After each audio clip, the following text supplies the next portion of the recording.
गेली 15 वर्ष सत्तेत असलेल्यांच्या अपयशामुळे मराठा समाजावर मोर्चा काढण्याची वेळ आल्याची टीका राज्याचे अर्थमंत्री सुधीर मुनगंटीवार यांनी केली आहे। समाजाच्या सर्व घटकांचे प्रश्न सोडवावे या भूमिकेने आपलं सरकार या मोर्चाकडे बघत असल्याचंही ते म्हणाले। राज्यातील रहिवासी कुठल्याही समाजाचा असला तरीही त्याचे प्रश्न सुटले पाहिजे हे राज्य सरकारचं धोरण आहे।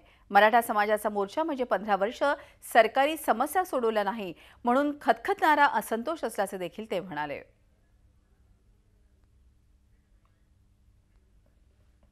मला वाटतं की हा कोण्या पक्षाचा विषय असं मला वाटत नाही। हा विषय 15 वर्ष जो असंतोष मागच्या सरकारच्या कार्यकाळात जो जमा झाला आणि या सरकारकडून अपेक्षा आहे, मागच्या सरकारकडून अपेक्षाच नव्हत्या। तेच लोक मोर्चामध्ये आहे ना, समोर समोर नाही, आता समोर तर मला वाटतं की समाजाचा जो त्या समाजाचा सामान्य माणूस समोर आहे। कोण्याही नेत्याला या मोर्चामध्ये नेतृत्व करू दिलं जात नाहीये। झी 24 तास रहा एक पाऊल पुढे।